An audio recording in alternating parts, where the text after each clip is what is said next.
ब्राह्मण समाज के लिए काफ़ी मुखर हैं और लड़ाई भी करते हैं ब्राह्मणों के लिए। बहुत शुक्रिया आपका सर्वेश जी हमारे साथ जुड़ने के लिए। तो बताइए, ये तो बीजेपी के प्रदेश अध्यक्ष ने ब्राह्मण एमएलएज जो बीजेपी के हैं उन्हें डांटा है और कहा कि अगर दोबारा इकट्ठा हुए तो सख्त कार्रवाई की जाएगी। आखिर नए नवेले अध्यक्ष चाहते क्या इन विधायकों से? देखिए मिश्रा जी, मैं बताना चाहता हूं आपसे। अभी भाजपा के जो प्रवक्ता थे उपाध्याय जी, वो कह रहे थे, आपने जब बताया कि बहुत सारी स्क्रीनशॉट्स हैं जब इन्होंने कुर्मी क्षत्रिय सम्मेलन किया और अपने आवास पर किया, तो इन्होंने बताया कि वो तब शासन में थे। तो मैं यही पूछना चाहता हूँ, किस शासन में थे? भाजपा के ही शासन में थे कि किसी और शासन में थे तो भाजपा के ही सांसद ना। और जब वो भाजपा के सांसद थे तब क्या उन्हें भाजपा का संविधान नहीं पता था? बिना भाजपा का संविधान जाने ही इतने दिन से 7 बार से वो सांसद थे। तो ये तो बहुत ही दोहरा चरित्र है। दूसरी बात, अगर इनको लगता है कि ब्राह्मण विधायकों का बैठना गलत है, तो फिर भाजपा काहे पिछड़ा वर्ग सम्मेलन करती है, पिछड़ा मोर्चा बनाती है? फिर काहे भाजपा दलित मोर्चा बनाती है? काहे पिछड़ा भाजपा अल्पसंख्यक मोर्चा बनाती है? काहे भाजपा जो है कभी पसमानदा मुसलमानों की बैठक करती है? अगर इन लोगों का बैठक करना सही है तो 50 ब्राह्मणों का एक साथ बैठ करके चाय पीना गलत कहां से हो गया? ये जो पंकज चौधरी जी आज ब्राह्मणों को ज्ञान दे रहे हैं, मैं बताना चाहता हूं कि पंकज चौधरी जी चौधरी हैं, इसलिए पंकज चौधरी जी उत्तर प्रदेश के चौधरी बनाए गए हैं। और इनको राजनीति का छोटा बड़ा जो है ब्राह्मणों ने सिखाया है। इनके राजनीतिक गुरु रमापति राम त्रिपाठी जी रहे हैं। और ये जिस पर वो तो गुरु की दीक्षा पहले दिन ही भूल गए जी। गुरु की दीक्षा तो भूल गए ना। तो गुरु की दीक्षा भूल गए, वही मैं बताना चाहता हूं आपको कि जिस लोकसभा से सांसद बनकर के आए हैं वो ब्राह्मण बाहुल्य लोकसभा है।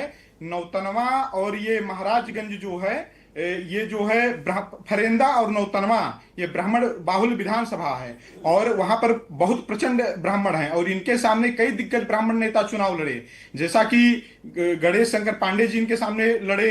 और इनके सामने जो है जो अमरमणि त्रिपाठी के भाई हैं वो भी इन्हीं के सामने। तो आप मुझे बताइए कि जो इन ब्राह्मण विधायकों को डांटा गया है, हिदायत दी गई है, चेतावनी दी गई है, ये सब विधायक तो इनमें से एक दो को छोड़ दो तो अधिकांश डरकर अपने अपने घर बैठ गए हैं या खामोश हो गए हैं।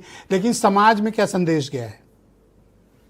देखिए, मैं बता दूं कि ये जो विधायकों को इन्होंने डांटा है, जब 50 ब्राह्मण एक साथ भोज पर बैठे तो बहुत अच्छा लगा। समाज में एक बहुत मैसेज गया, समाज को एक उम्मीद की किरण जगी कि चलिए हमारे समाज के भी विधायक देर सवेर जगे। लेकिन जब इनका बयान आया उसके बाद बहुत ही व्यापक तरीके से आक्रोश समाज में दिखाई दे रहा है और लोगों ने इनके खिलाफ आक्रोश प्रकट किया।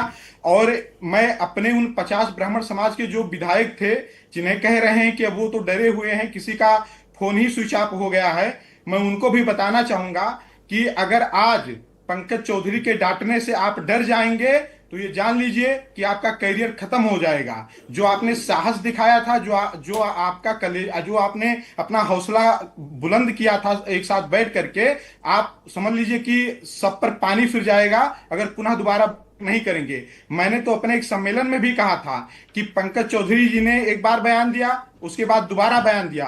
इस तरीके से अगर मैं विधायक होता और पंकज चौधरी जी बयान देते तो वो लोग सिर्फ 50 ब्राह्मणों के साथ बैठे हैं, मैं पूरे देश के ब्राह्मण विधायक, ब्राह्मण सांसद, ब्राह्मण क्षेत्र पंचायत सदस्य, ब्राह्मण जिला पंचायत सदस्य, ब्राह्मण ब्लॉक प्रमुख, सबको बुला करके वो सहभोज किए थे। हम महाभोज करते एक साथ। किसी से क्यों डरे भाई? ये कुर्मी आप महाभोज की बात कर रहे हो, घर पे भोजन करने से डर रहे हैं विधायक जी। आप महाभोज की बात कर रहे हो, विधायक जी लोग तो घर में भोज करने से डर रहे हैं। देखिए, ये उनके लिए कहीं ना उनका कैरियर खत्म हो जाएगा। उन थैंक यू सर्वेश जी हमारे साथ। 17% ब्राह्मणों की आबादी है जी, 17% ब्राह्मणों की आबादी है जो वोट करते हैं। और 130 विधानसभा सीटें ऐसी है जहां निर्णायक भूमिका में ब्राह्मण अपना रोल अदा करते हैं। बहुत धन्यवाद आपका। कृपया हमारे साथ मौजूद रहिएगा, हम दूसरे चरण में आपके बाकी विचारों को सम्मिलित करेंगे। वीरेंद्र सिंह जी हमारे स्टेट हेड कार्यक्रम में आ गए। भाई वीरेंद्र जी, ये आखिर ये विधायक कर क्या रहे थे? ऐसा क्या ये पका रहे थे जिसके कारण पार्टी संगठन ने इनके खिलाफ फतवा जारी किया, इनको हिदायत दी, इनको चेतावनी